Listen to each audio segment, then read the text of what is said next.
안녕하세요. 워런 버핏처럼 매일 신문을 박준모와 함께 읽으면서 투자의 고수가 됩시다. 웜의 신박 오늘 12월 17일 화요일 순서입니다. 자, 정말 오늘은 점심 약속이 있기 때문에 45분 안으로 끊어야 됩니다. 오늘은 빨리 좀 해보도록 하겠습니다.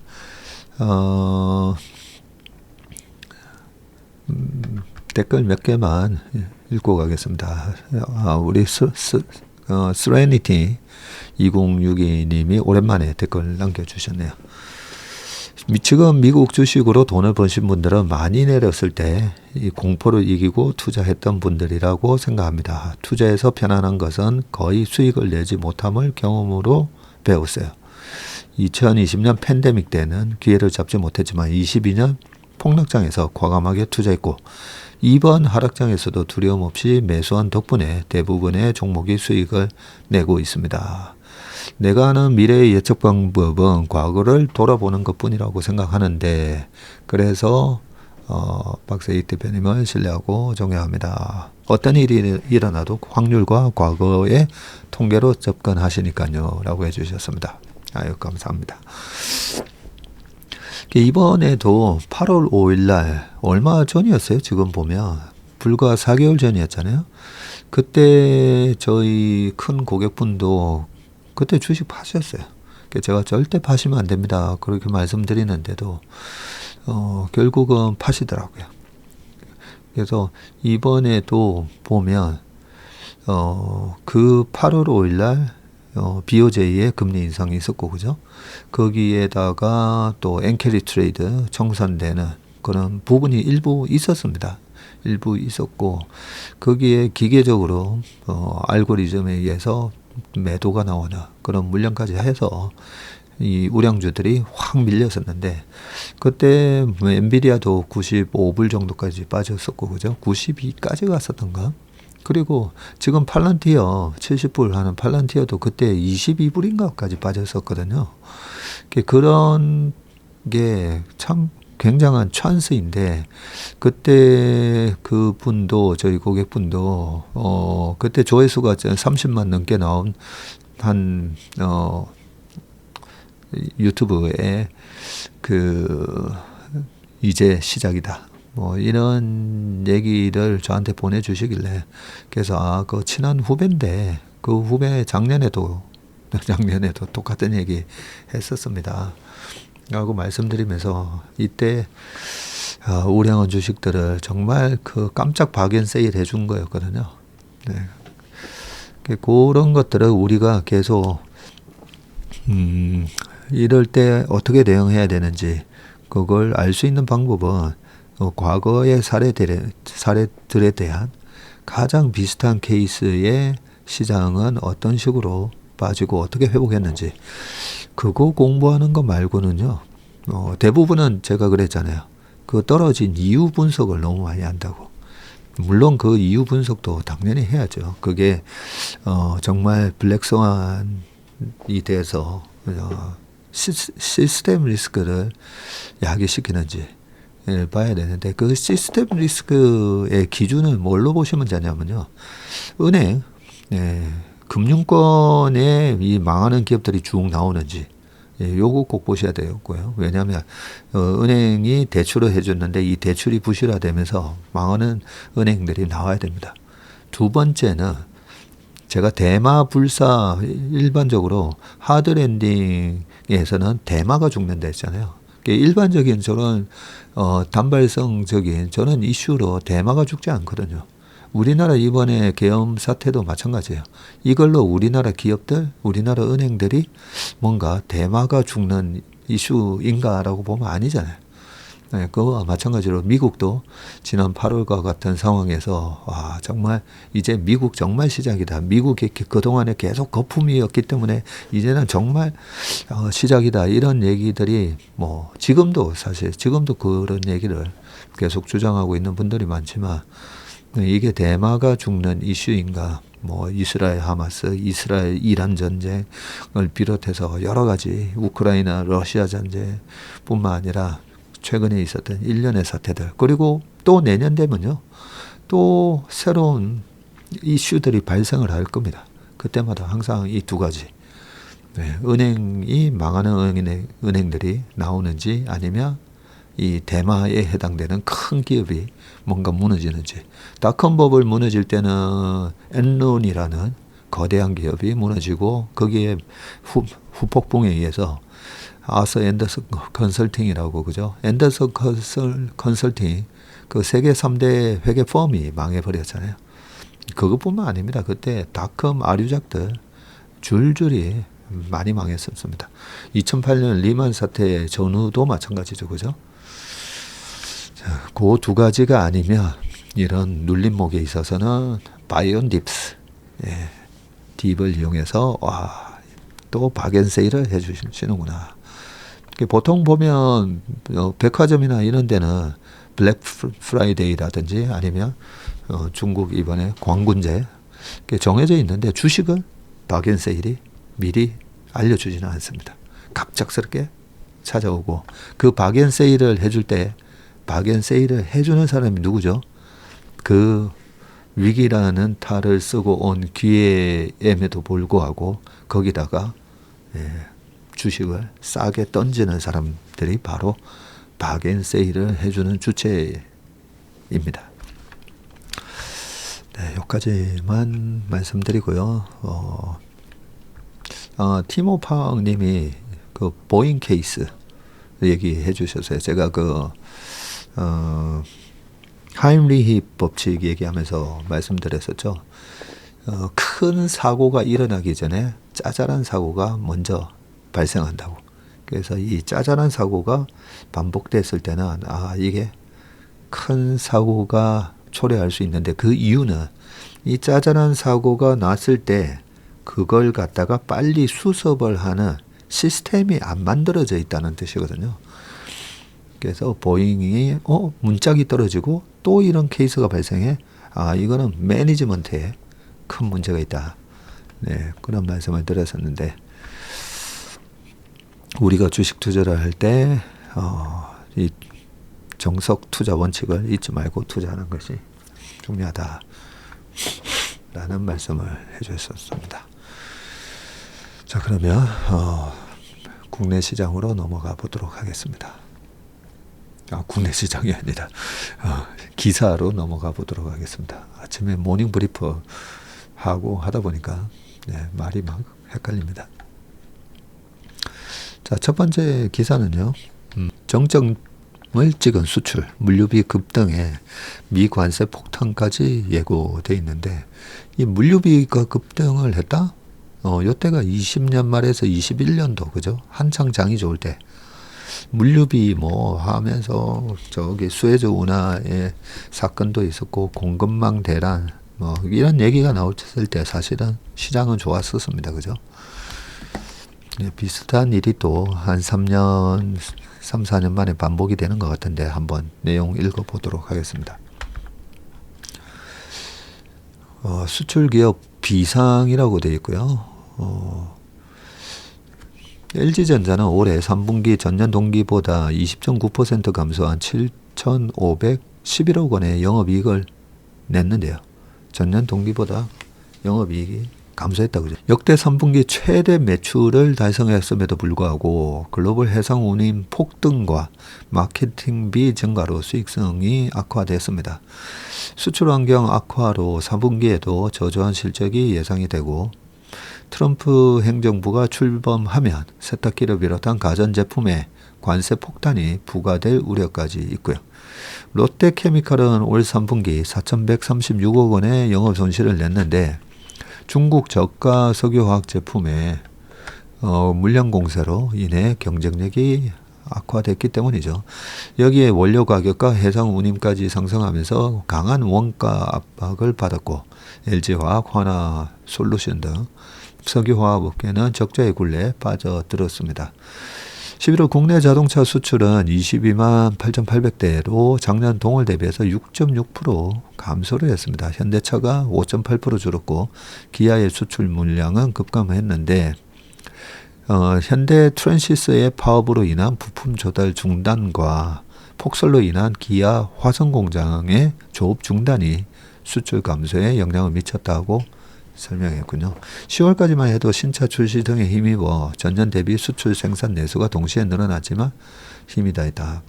우리 경제를 그나마 떠받쳐오던 수출 전선의 경고등이 커졌는데 트럼프 2기 행정부 출범을 앞두고 글로벌 관세 전쟁은 수출품의 가격뿐만 아니라 물류비 상승으로 이어져 수출 기업들은 연달아 악재를 맞닥뜨렸다. 대표적 수출 기업들의 실적이 지난 3분기에 정점을 찍고 하락세에 들어간 상태에서 이번 4분기에는 물류비 폭탄이 터질 것이라는 우려가 나오고 있다. 자, 분기 보고서에 따르면 삼성전자의 운반비, 물류비는 올해 들어서 3분기까지 2조 1,481억 원으로 전년 동기와 비교해서 1조 원 가까이 급증했고요. 그런데 작년에는 되게 안 좋았잖아요. 그래서 올해는 역대 최대 수출 이랬었으니까 당연히 물류비가 늘어났을 건데 작년하고 그냥 그대로 비교를 해서 이 1조 원 가까이 급증을 한 게 물류 비용, 물류 단가가 올라가서만 그런 건 아니다. Q도 늘어나서 그렇겠죠, 아마. 자, LG전자 역시 같은 기간 2조 한 3천억 원으로 3천억 가량 늘었는데 관세청에 따르면 주요국으로 향하는 해상 수출 운임 비용은 이미 지난해에 2배를 지금 웃돌고 있다고 합니다. 완성차 업계는 트리플 감소에 시달리고 있는데 자동차 수출이 전년 동월 대비해서 13.6%, 그리고 생산과 내수 판매량도 각각 7.1, 7.9% 줄었다고 했고요. 11월 수출 내역인 것 같습니다. 11월 수출의 감소는 현대차의 미국 조지아주 전기차 전용 공장이 본격적으로 가동이 된 데다가 지난달 말 폭설을 비롯한 기상 악화로 인천항과 평택항에서 수출 차량 선적이 줄어든 영향을 받았다고 합니다. 한국 자동차 모빌리티 산업협회는 내년 자동차 수출이 올해보다는 3.1%가량 줄어든 270만 대 수준을 기록할 것이라고 전망을 했습니다. 네. 권영경 KAMA 여기 조사연구실장은 보호무역주의 증가와 러시아 우크라이나 전쟁과 중동 전쟁을 포함한 지정학적 리스크 상시화로 통상 환경이 악화되고 있고 중국 자동차의 시장 확장에 따라 주요국 시장에서 판매 여건이 악화되는 부분도 무시할 수 없다고 했습니다. 반도체도 불안한데 최근 중국 반도체 기업들이 정부의 전폭적인 지원을 기반으로 기술력을 빠르게 따라잡아 글로벌 시장에서 점유율을 확대하고 있다.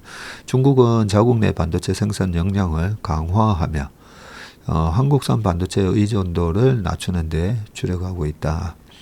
삼성전자 낸드 플래시 중국 시양 공장 생산 비중은 올해 40%에 육박을 하는데요. 낸드 플래시입니다. 하이닉스는 우시와 다이렌의 대련, 10나노급 4세대 D램과 낸드 플래시 생산 시설을 각각 가동 중이고요. 하이닉스 D램의 약 40%, 낸드 플래시의 약 30%가 중국 우시와 다렌 공장에서 생산이 되고 있습니다. 코트라는 16일 중국은 메모리 반도체에서 한국을 빠르게 따라잡고 대만은 시스템 반도체에서 우위를 점하고 있다면서 반도체가 주요국의 전략적 지원 대상으로 부상함에 따라 한국 기업의 수출 경쟁력 강화를 위한 지원 전략이 시급하다고 밝혔다. 대만이 시스템 반도체에서 우위를 점하고 있다기보다는 파운드리에서 우위를 점하고 있다. 이렇게 얘기를 해야 정확한 게 아닌가 싶습니다. 수출 기업 입장에서는 요동치는 환율도 변수고 대기업들은 원자재 수입 비용이 높아지는 걸 수출 단가 상승으로 상쇄할 수 있지만 협력업체들은 원화값이 하락할수록 손실을 보는 구조이기 때문이다. 하는 협력업체 관계자는 달러 대비 원화값이 1,400원대로 낮아진 상황 속에서 원자재를 달러화로 수입을 해서 부품을 제조한 다음에 다음 원화로 공급해야 되는 협력업체들이 어느 정도 버틸 수 있을지 예상하기 어렵다. 그나마 원화값이 높거나 낮거나 안정적이라며 대처가 어느 정도 가능하지만 지금처럼 원화값이 널뛰는 상황에서는 대응 방법을 찾기 어렵다고 설명했습니다. 여기 적혀 있는 대로 그죠? 네, 부품을 수입해 와서 여기서 만들어 가지고 뭐 예를 들면 뭐 현대자동차에 들어가는 뭐 고무링이라든지 뭐 이런 거는 고무를 수입해 와서 그걸 갖다가 가공을 해서 현대차에 납품을 할 때 달러로 납품하지 않고 아마 원화로 납품할 거단 말이죠. 그럼 뭐 수입 원자재 가격은 달러로 사야 되니까 비싸지고 그죠. 납품은 원화로 하고. 근데 그걸 받아서 현대차는 일단 수출을 할 때는 높아진 환율로 인해서 오히려 이 매출이라든지 이익이 영업이익이 높아지는 효과가 있는데 이 협력업체한테 그 환율이 높아지는 효과가 떨어지지 않다 보니까 이렇게 명암이 엇갈리는 기업들이 되게 많습니다. 자, 두 번째 기사를 보겠습니다. 트럼프 관세 공포, 연준 금리나 스텝이 지금 꼬인다라고 돼 있는데요. 이번에 50bp 인하 한번 하고 25bp 인하해서 지금 4.75, 5.5에서 지금 4.75 이렇게 되어 있습니다.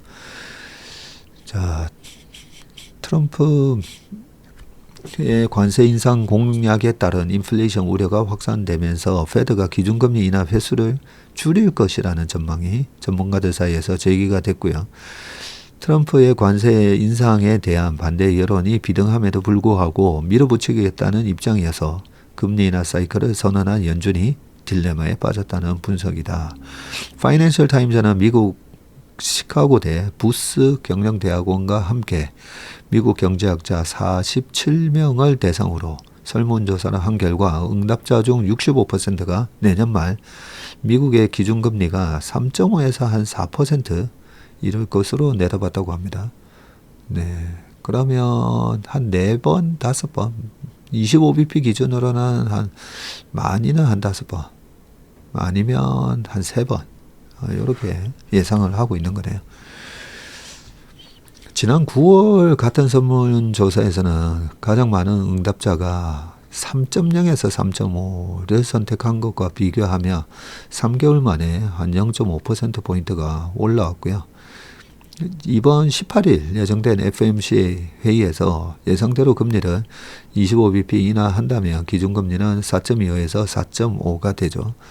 CME 그룹의 페드워치에 따르면 이번에 이렇게 스몰 컷 25bp 인하할 가능성이 93.4%로 매우 높습니다. 금리 인하할지 안 할지는 이 페드워치가 제일 정확하더라고요. 그죠? 여기에 혹시라도 변수가 생기면 닉 티모라우스 기자가 또 슬쩍 나와가지고 얘기를 해줍니다. 자, 연준 이코노미스트 출신이 조나선 라이트 존스 홉킨스대 교수는 인플레이션이 대다수 사람이 기대했던 것보다 더 고통 없이 하강했지만 마지막 하강은 조금 더 어려울 것이라면서 연준이 기준금리를 서둘러 인하할 환경은 분명히 아니다라고 했고요. 미 재무부 출신인 타라 싱클레어 조지 워싱턴대 교수는 이 같은 상황에서 연준은 이달 금리를 인하한 뒤 내년에 상당 기간 금리를 동결할 것으로 전망을 했고요. 그는 인플레이션이 목표치로 돌아왔다는 것이 분명해질 때까지 금리를 제한적인 수준에 둬야 한다고 강조를 했습니다. 제롬 파월 의장은 최근에 잇따라서 연준이 금리 인하를 서두르지 않겠다고 밝힌 것도 이 같은 분위기를 반영한 것이라는 분석입니다. 트럼프의 관세 정책은 일반 미국민과 기업인들 사이에서 반대 여론이 높습니다. 한 1000명 정도를 대상으로 한 설문조사에서 42%가 관세 인상을 반대했고 27%만 찬성을 했네요. 자, 미국 재계는 관세 인상을 완화하기 위해서 트럼프 당선인 측근들에게 접근해서 로비 활동에 전념하고 있고요. 하지만 관세 정책은 트럼프가 주로 홀로 결정해서 참모들이 개입할 여지가 많지 않고요. 트럼프 스스로가 관세 인상을 단행하고자 하는 의지가 높다는 전언입니다. 트럼프 측근들은 기업 로비스트들에게 트럼프를 설득할 방법이 딱히 없다고 말하고 있고요. 트럼프는 멕시코, 캐나다에다가 25% 관세를 부과한다라고 했었죠. 다만 일각에서는 트럼프가 관세 인상을 다른 국가의 양보를 압박하기 위한 협상 전술로만 쓰고 실제로는 부과하지 않을 것이라는 가능성도 조심스럽게 제기되고 있는데, 아울러 트럼프 관세 인상발 인플레이션으로 달러가 강세를 이어오고 있지만 내년 중순에는 피크를 찍고 약세로 돌아설 것이라는 전망이 제기가 많이 되고 있습니다. 요즘 월가 금융사 중에서는 이 소시에테 제네랄이 내년 말 달러 값이 유로화 대비 현재보다 한 7% 하락할 것으로 전망하면서 가장 큰 폭의 하락을 점쳤고요. 모건 스탠리가 5%, 뱅크 오브 아메리카도 5%, JP 모건이 3%, MUFG가 마이너스 3% 등도 같은 기간 달러 약세를 전망을 했습니다. 그러고 보니까 원달러 환율이 4년 연속 오른 적은 없거든요. 근데 지금 거의 이번에 4년 연속 오르는 걸로 끝나겠네요, 보니까. 자, 그러니까 한 번씩 보면 과거의 통계를 바탕으로 저도 전망을 많이 하지만 이렇게 아닌 경우도 발생을 합니다. 그죠? 이번에는 4년 연속 환율이 올라서 끝나는 해가 되겠네요. 자, 그 다음 기사를 보겠습니다. 은행보다는 증권사, 퇴직연금 환승 러시. 요즘 이 퇴직연금 그리고 IRP 계좌뿐만 아니라 ISA 계좌에 많이 지금 하고 계시는데, 여러 가지 세제 혜택이 좋다 보니까 그죠? 잘 활용을 하셔야 됩니다. 자, 내용을 한번 보겠습니다. 현물 이전 제도 시행 한 달 만에 미래에셋 한도로 4천억이 유입됐다고. 갈아탄 자산 유형 25%가 ETF, 실시간 거래되는 증권사 인기라고 되어 있고요. 예전에는 퇴직연금 계좌를 하나은행에서 미래에셋 증권으로 옮긴다고 하면 그거 다 해지하고 옮겨야 되는데, 지금은 그 자산 그대로 딱 옮길 수가 있나 봅니다. 그죠? 자, 내용 한번 읽어보겠습니다. 간편하게 미국 증시 지수에 투자할 수 있는 ETF 인기가 높아지면서 이를 투자하기 위한 퇴직연금 머니무브도 활발하게 이루어지고 있고, 하긴 은행에서는 ETF 매수가 안 되죠. 펀드 가입은 되는데, 모든 금융권 퇴직연금 계좌에서 ETF를 담을 수는 있지만, 담을 수 있네요. 실시간 거래는 증권사 계좌만 가능하기 때문이다. 은행도 되는데 실시간 이렇게 주식 매매하듯이 사고팔고는 증권사만 됩니다. 이 때문에 퇴직연금 현물 이전이 시작된 이후 증권사 두 곳에 현물 이전된 퇴직연금 규모만 4천억 원에 달하고요. 한투가 지난 12일 기준 퇴직연금 현물 이전 금액이 2천억을 넘어섰고요. 지난 10월 31일 현물 이전 제동 시행 이후, 시행된 게 10월 31일이네요. 영업일수로 31일 만에 은행 계좌에서 퇴직연금이 대거 이동하면서이다. 미래에셋증권은 지난달 말에 현물 이전 금액이 1천억 원을 돌파한 이후 10일 기준 2천억 원에 육박하는 성과를 보이고 있고, 한투증권은 퇴직연금 유형별로 IRP에서 1275, 그리고 확정기여형 DC에서 739억 원이 이전됐으며 총 3,000개 이상의 계좌가 신규 유입됐다고 밝혔습니다. 이 중 은행에서 이전된 계좌가 69%를 차지하고요. 계좌당 평균 이전 금액은 6,200만 원에 달했는데요. 평균 이전 금액이 6,200만 원. 퇴직연금 현물 이전 제도는 퇴직연금 가입자가 기존 퇴직연금 상품을 해지하지 않고도 계좌를 이동할 수 있는 제도라고 합니다. 제도입니다. 그죠? 해지하지 않고.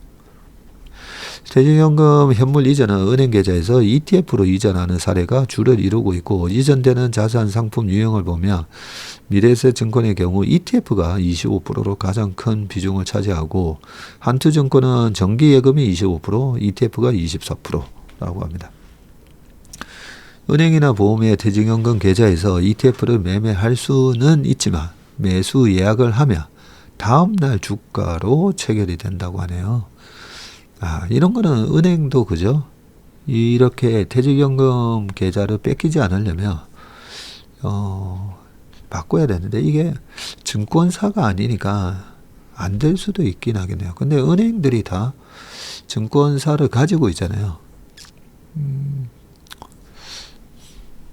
자, 반면 증권사 계좌에서는 장이 열린 시간에 실시간으로 본인이 주가를 보면 ETF를 매수할 수 있다. 그렇죠.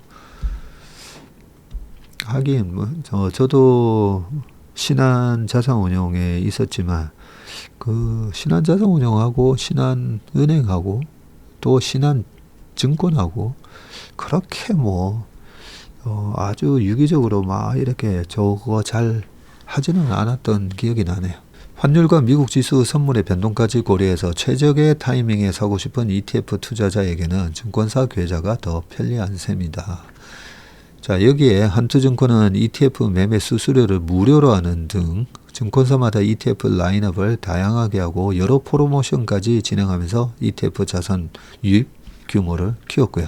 증권사 퇴직연금 계좌의 상품 비중을 살펴봐도 ETF를 활발히 거래하려는 수요가 높다는 것을 확인할 수가 있습니다.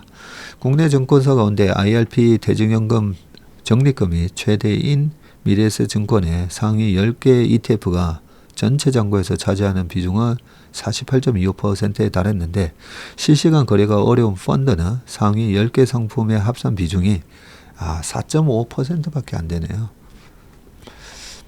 자, 이는 계좌 잔고가 5천만 원 이상인 IRP 고객을 대상으로 올해 연중 평균 보유 비중을 산출한 수치입니다. 상대적으로 변동성이 크고 거래 빈도도 높은 ETF 비중이 절반가량이고, 은행권 퇴직연금 계좌는 예금과 적금을 비롯한 원리금 보장 상품의 적립금 비중이 80%에 육박하는 것과 상반되는 양상이다. 은행의 퇴직연금 계좌에서도 별도의 그 퇴직연금 계좌 운용 보수를 좀 떼거든요. 그래서 은행들이, 은행뿐만 아니라 보험사, 증권사 전부 다 이 퇴직연금 계좌를 유치하려고 하는 게 그 계좌에 대한 운용 보수를 뗍니다. 근데 은행권에서 그동안에 절대 이게 터지면 안 되니까 다 예금 적금 위주로 가입을 시켜놓고요. 그렇게 가입을 해서 최근에는 이제 그 예금 금리가 좀 올랐지만, 금리가 낮을 때는 금리 1.5%에 그 퇴직연금 계좌 관리 운용 보수 한 0.5% 떼버리면 남는 게 없어요. 그래서 최근에 많이 나왔던 얘기가, 내 퇴직연금 계좌 은행에 한 10년 놔뒀더니 연평균 수익률 1%라는 거죠. 그러면 그게 수익이 아니잖아요. 네. 그동안에 물가 오른 거 감안하면. 자, 반면 장기 복리 투자가 필요한 퇴직연금의 속성상 ETF 투자가 부적합할 수 있다는 지적도 나오고, 금투협회 관계자는 아무래도 단타 거래 유혹이 많은 ETF는 꾸준한 적립식 투자에 반할 수 있다면서 ETF보다는 일반 펀드 투자가 퇴직연금 투자에 더 적합할 수 있다고 말을 했는데, 네, 일반 펀드보다 ETF가 최근에 각광을 받는 이유가 낮은 운용 보수잖아요. 그래서 기존의 펀드가 점점 더 이 설 자리를 잃어가는 게 운용 보수도 높고, 또 3개월 만에 환매를 하면 환매 수수료, 이익금의 7~80% 이렇게 고객을 불편하게 만드는 그런 게 많다 보니까 ETF로 옮겨가기 때문에, 퇴직연금 장기적으로 보는 퇴직연금 계좌에서도 과연 ETF보다 일반 펀드 투자가 더 적합한지는 사실 잘 모르겠습니다. 자, 그 다음 기사를 보겠습니다. 고점 이냐 AI 랠리 팔런티어 여기는 팔런티어라고 적어 놓으셨네요. 팔런티어 전망이 갈리고 있다. 자, 올해 주가 358%나 치솟은 이 팔런티어를 두고 고점에 다다랐다는 매도 전망과 함께 앞으로 더 상승할 수 있다는 매수 전망이 뒤섞이는 모습이고, 뭐 블라블라 해서 인공지능 AI 방산주로 불리는 팔런티어는 빅데이터 분석 소프트웨어 전문 기업으로 군사 및 테러 방지 분야에서 활용되는 정보 분석 도구인 이 팔런티어 고담을 주요 사업으로 펼치고 있습니다. 그리고 나스닥 거래소는 팔런티어를 나스닥 100 지수에 새로 편입하기로 했죠. 이 편입 언제 편입된다고 했더라? 예, 아시는 분 좀 댓글에 올려주세요. 2주 전인가 우리 최상무가 발표할 때 저거 나스닥 100 지수에 편입된다라고 했었거든요. 이 100 지수에 편입되면 지금 우리나라 투자자분들 중에서도 이 나스닥 100 지수를 추종하는 그런 ETF에 투자하는 분들 많잖아요. QQQ라든지. 그래서 이 나스닥 100 지수에 편입이 되면 굉장히 많은 패시브 자금이 사야 됩니다. 아마 그것 때문에 최근에 수급 이벤트 때문에 최근에 좀 더 올랐을 수도 있겠네요. 지금 나스닥 100 지수에 편입되지 않은 종목 중에서는 시가총액이 팔런티어가 제일 크다고 합니다. 시장에서는 이 팔런티어의 PR이 너무 높다는 이유로 고점에 다다랐다는 평가가 나오는데요. 지금 현재 팔런티어의 PR이 253배입니다. 엔비디아가 80배. 이게 포워드 PR을 적용을 또 해봐야 되는데요. 포워드 PR을 적용을 해도 좀 비싸긴 하죠. 그리고 테슬라가 73배와 비교해도 매우 높은 수준이다라고 되어 있고요. 반면에 2025년에도 AI 소프트웨어 회사들의 랠리가 계속 이어질 것이라는 관측 또한 나오는데, 팔런티어의 AI 솔루션을 활용한 데이터 보안 관리가 상업 부문에서 성장세를 구축하고 있다는 이유에서다. 네. 3개월, 한 3, 4개월 전이었던 것 같은데요. 아침에 모닝브리프에서 팔런티어 질문이 한 2번 나오길래 슬쩍 얘기했었죠. 네. 이번 저점 대비해서 10배의 날 주식으로 저는 본다고. 지난 2년 전에 한 10불 언저리, 10불보다 더 떨어지기도 했어요. 잠깐만. 벌써 저점 대비는 10배가 낮겠네요. 그런데 이번에 아무래도 트럼프 당선으로 팔런티어는, 앨런 머스크는 이번에 트럼프의 지지를 노골적으로 했지만 실제로 이 팔런티어의 창업자 피터 틸은 2016년에도 트럼프한테 정치자금과 지지를 했었거든요. 그래서 조용하게 실제로 트럼프를 옛날부터 이렇게 뒤를 봐준 사람이 사실은 피터 틸이었습니다. 이번에 그 벤스 부통령인가? 네, 그 분을 추천한 사람도 사실은 피터 틸이잖아요. 그래서 이번에 트럼프 당선 이후에 팔런티어에 대한 부분 주가 상승이 이 트럼프 당선의 영향을 좀 받긴 받았거든요. 테슬라도 마찬가지지만. 네, 그렇게 따져본다면 항상 주식은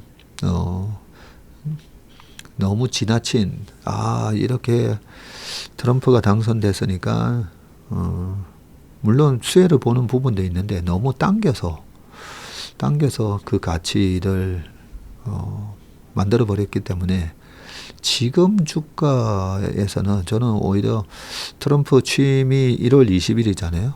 1월 20일 좀 지나고 나면 원래 미국이 9월 달이 제일 평균적으로 안 좋고요. 그 다음으로 100년 역사에 2월 달이 그 다음으로 안 좋거든요.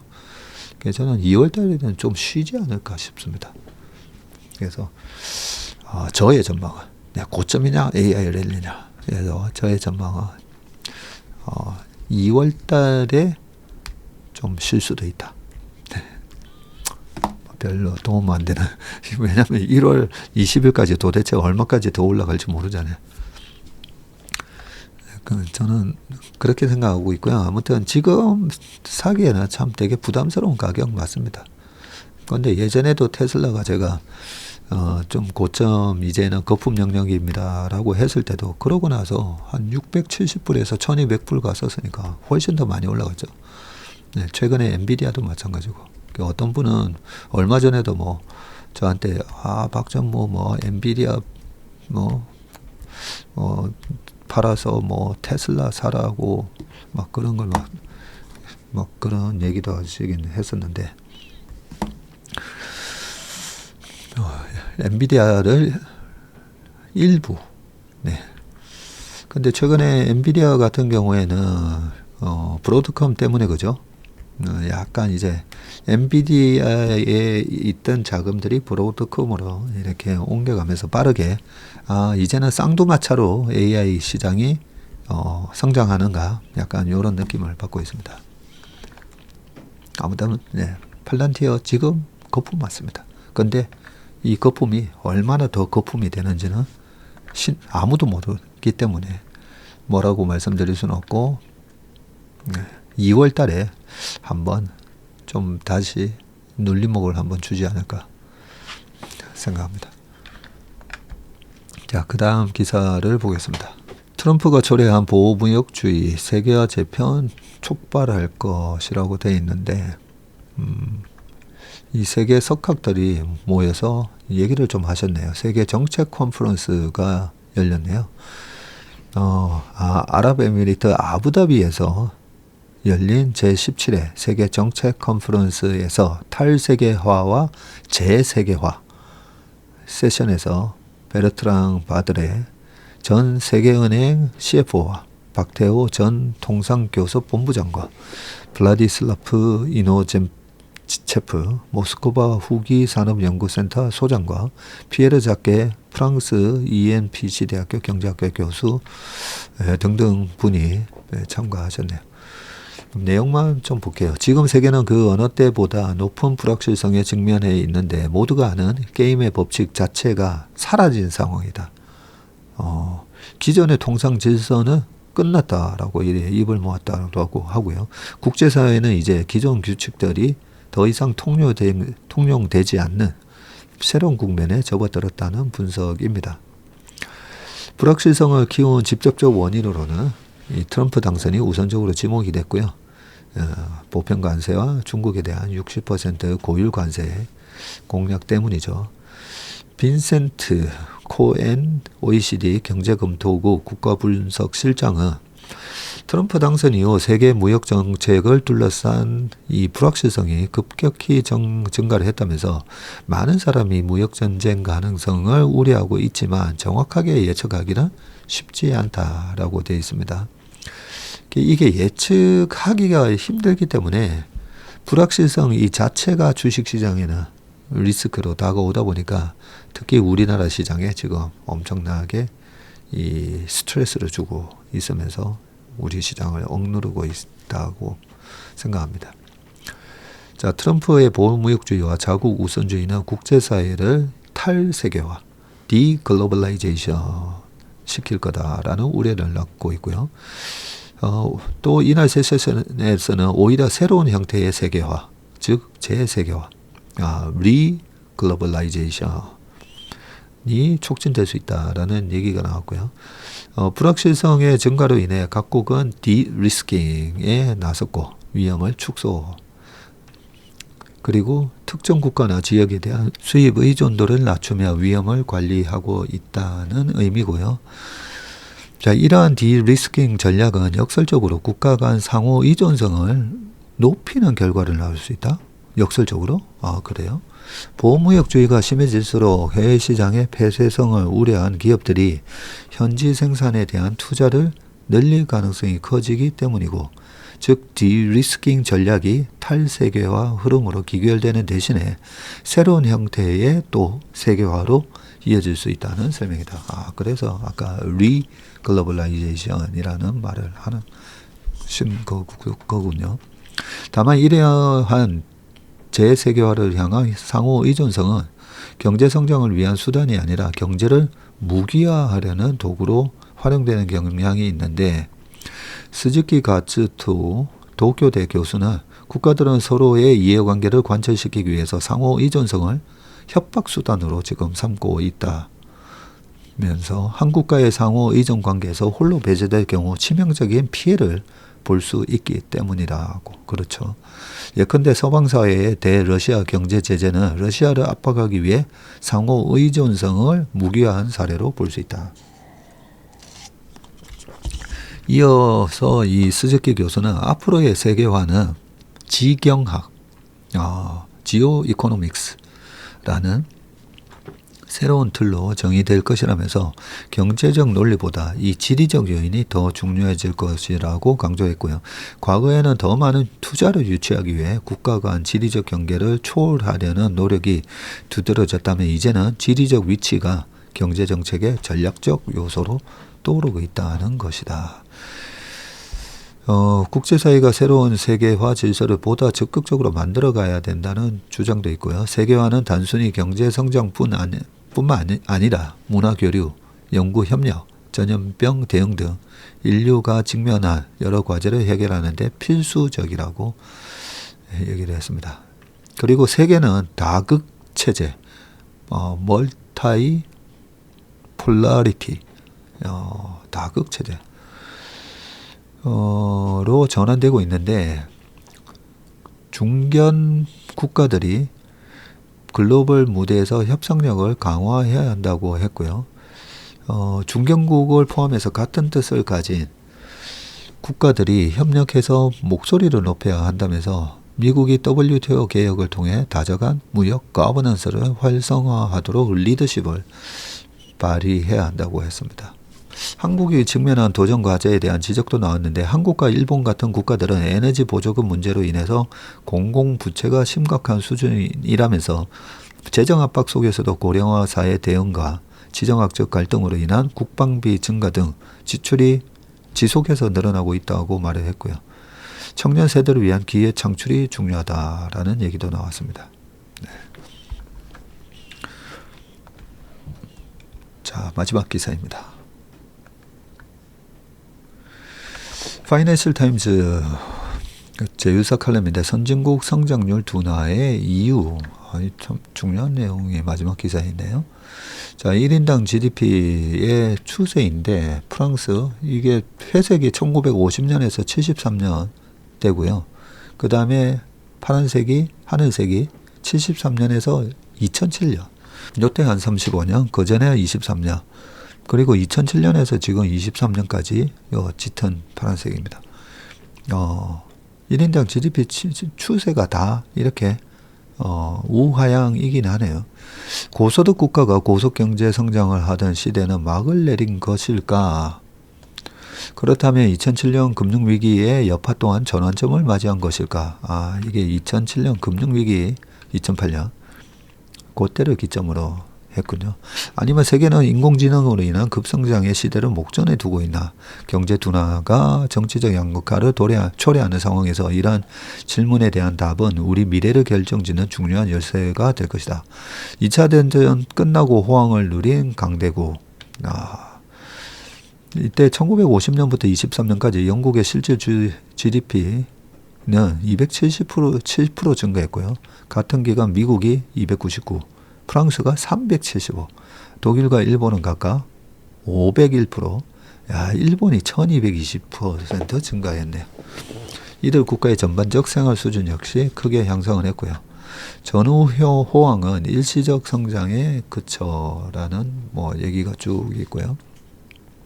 그리고 2007년에서 2023년 사이에는 미국의 1인당 GDP와 시간당 노동 생산성 성장률이 프랑스와 독일, 일본 그리고 영국을 최초로 압도한 시기로 기록이 된다고 합니다. 그러나 이 시기 미국의 1인당 노동 생산성의 절대치는 과거 대비 낮은 수준에 머물렀고요. 특히 1945년 전후 유럽과 일본의 기적적인 성장은 그 본질이 단기적이다 돼 있고, 밑에 내용들은 한번 쭉 읽어보시면 좋을 것 같습니다. 예, 오늘은 웜의 신박은 여기까지 하겠습니다. 날씨가 또 다시 추워졌는데요. 감기 조심하시고요. 저는 내일 다시 찾아뵙겠습니다. 고맙습니다.